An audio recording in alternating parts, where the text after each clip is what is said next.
Hello, it's me Pavlo, and I've got for you a sophisticated daily dose of Ukrainian accent. Today we are going to talk about flagship hybrid earphones created by iBasso. Their name is Epitome, and in these earphones, iBasso once again applied their own vision in sound and in the approach.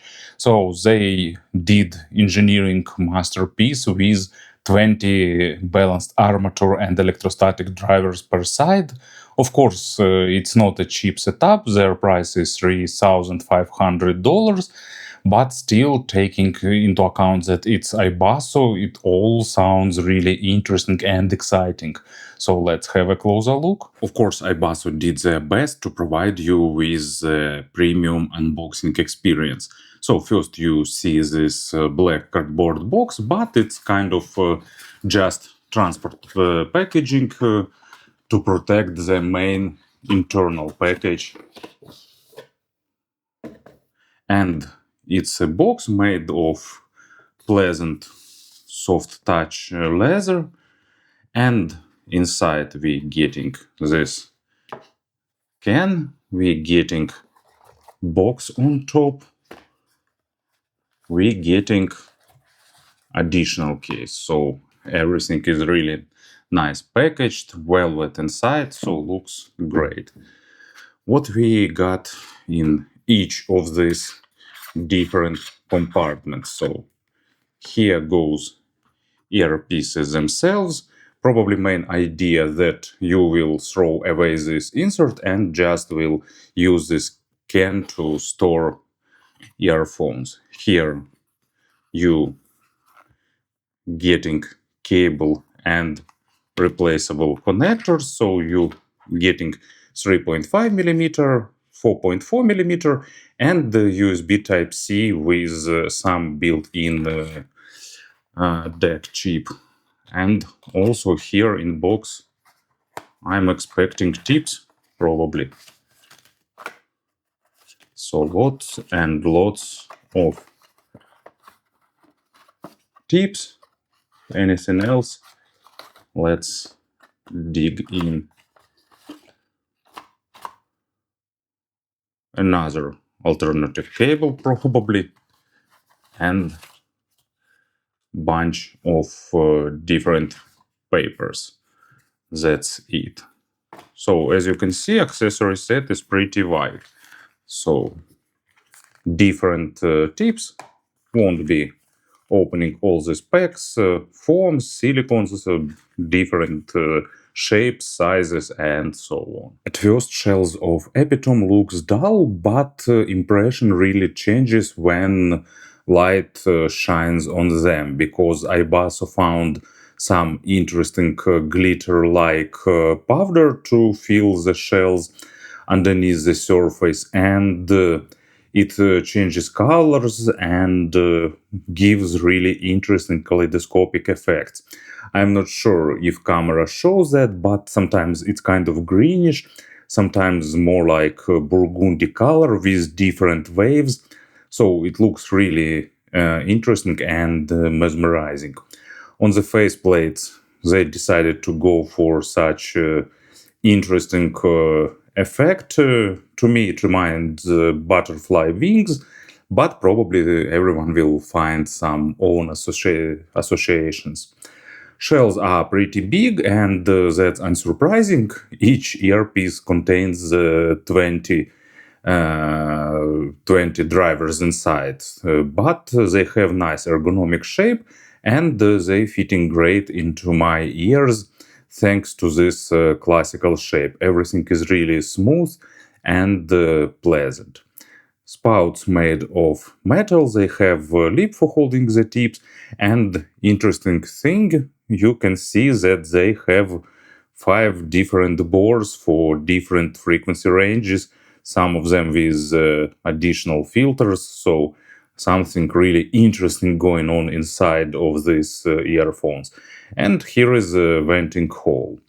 Cables are made replaceable, used regular 2-pin connector, and you getting 2 cables. This one is 5N monocrystalline copper, and it considered as main cable.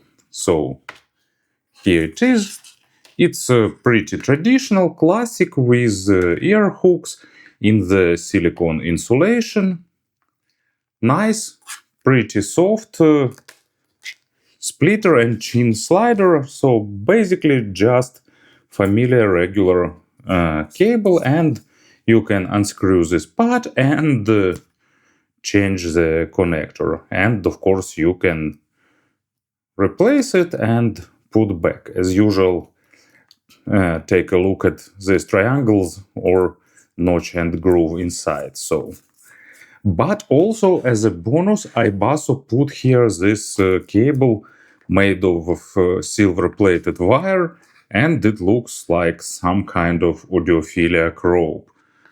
Thick in fabric insulation, not super soft, and it has a noticeable microphonic effect actually, and at the same time, of course, its reliability is on the really high level. Huge splitter and slider, and goes down to also pretty big Pentagon jack. As you can easily guess, these earphones are really tip dependent, so you'll need to experiment with stock and maybe some third-party tips to get the best fit and the sound that will suit your tastes most of all. For me, this choice was medium-sized tips made of soft black silicone with colored stems. They remind the tips that were used by Sony, but not that sticky in terms of materials. And you're getting two cables. With this cable, you're getting slightly more fun and emphasized representation with a bit more weight at the low frequencies and slightly highlighted layering in the treble area, giving you more airness and precision in that region. But at the same time, you're also getting more microphonic effect when this insulation touches your clothes. It's a bit of noise audible. So I decided to stick to this cable in this review because I consider it as baseline, and this one is like additional option. But of course, it's just my subjective opinion. And in terms of sound, it's also embodiment of iBasso's vision, because they are natural, they are technical, but at the same time, they are not monitoring. They don't try to be absolutely dry and clinically analytical, but at the same time, they don't try to emphasize anything to give you like extra wow effect. I'm not a fan of boosted bass, and for me these earphones are just a perfection. They're delivering exactly that amount of weight that is present in the record. No attempts to sound warmer, meatier, beefier than it need to be. But at the same time, you're getting great depth, probably maximum. You getting nice weight despite of using just balanced armatures. You're not losing the weight when it's present in the record. You getting great texturing, and you getting good speed and technicality. When necessary, bass will whisper. When necessary, it will slam. So they can do everything. And what I also need to admit about these earphones overall, they are super coherent, because they took 20 drivers and managed to stitch them together perfectly. So bass is well controlled and stays at its place, transitioning to mids without any noticeable coloration or things like that. And first example track, it's Blues Company, If I Only Could. Just a great audiophilic recording with noticeable amount of bass, but not overdone. And these earphones deliver every single nuance and every single gram of bass weight, but at the same time not overdoing anything. And electronic music is also a no-brainer for these earphones. Juno Reactor's Tempest starts with deep bass going left to right, right to left, forward, backward, and around you, and they deliver all of that without any effort and build a great contrast with mid frequencies where all the rest of the tune lives. Mid frequencies are super technical here because the amount of details they can deliver is really stunning. But at the same time, they never do it without necessity. When a track doesn't require all that small nuances, they don't push it forward. And you will hear all these micro contrast and details only when it's necessary for the record on complex things with like big orchestras, for example, where you getting foreground and background layers, and they will untangle that all and deliver to you and present. They don't try to color anything, they deliver basically what is present in the record. And that actually makes them pretty critical for the quality of records because you'll need the best possible material. Upper mids are gently highlighted to give you more presence and more forwardness, and that works great with vast majority of female vocals, heavy music, and things like that. But the main part where they definitely do shine, it's stage building. It's super deep, but it's even wider. And these earphones made me reconsider what I thought the maximum possible stage in the IEMs. And you getting all that spaciousness, you getting proper size of the instruments and air between them, and that it's a really great impression. It's a great experience, especially when you're listening to something really well recorded. You'll get smooth transitions when it's necessary. You'll get all emotions when it's necessary. So they can do everything except of hiding some issues of the track. And first example for the mid frequencies, it's James Brown live at the Apollo. I really like seeing James Brown live, of course, on YouTube and some records, because it's the man that went above and beyond in terms of stage performance. And this 1962 live recording is not an exception. This track just shows how he controls the crowd. It's absolutely breathtaking and stunning. His high notes are really well saturated and forward with these earphones, so you're getting that sense of being present. And huge stage contributes this track because record quality is not perfect by modern standards, but at the same time you're still getting this sense of immersion into live concert. And Judas Priest, Ram It Down, aggression, forwardness, that signature scream at the beginning, everything is superb, technical, but not overdone, so it feels like heavy metal band performing together and not just separate instruments playing this track.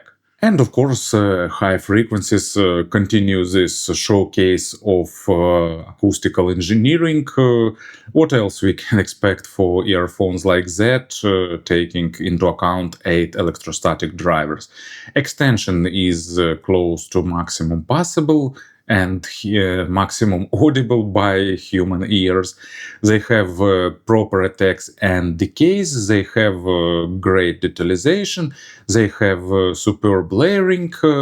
But the most important factor, at least for me, is the amount of energy put in the high frequencies. So it's just close to what is necessary. No attempts to make high frequencies softer, and zero attempts to make them sharper or more forward to give you extra air or things like that. So treble is basically at the level it should be. When it's necessary, it's comfortable. When record has some harsh, spiky things, they will be represented without any attempts to hide it.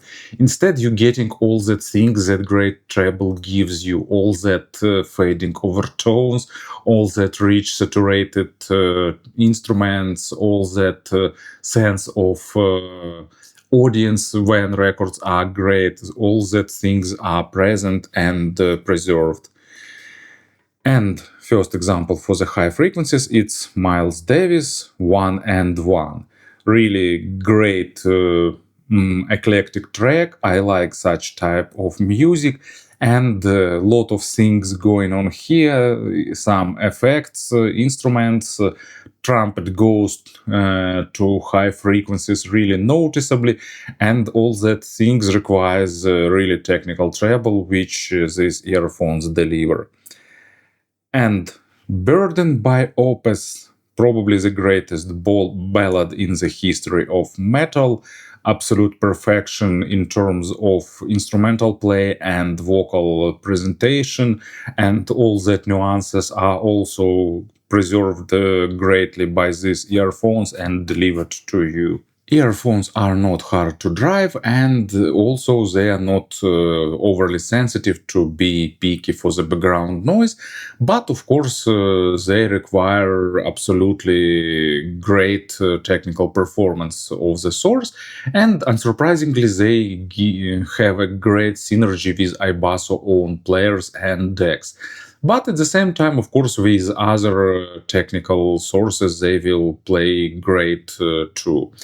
And speaking about the comparisons, unfortunately, I'm not the best advisor here, because only model from this segment I have, it's Noble Audio Ronin, and it's more fun model in terms of more emphasis on the low frequencies and slightly more accent in the treble, being slightly more fun type of tuning, while Epitome is just focused on the neutrality and technicality.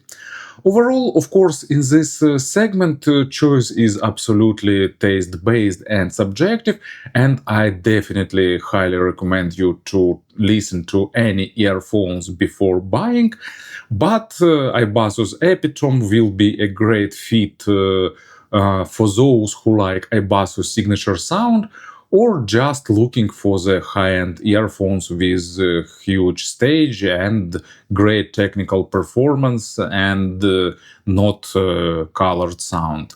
Thank you for listening, thank you for your attention, and have a great day.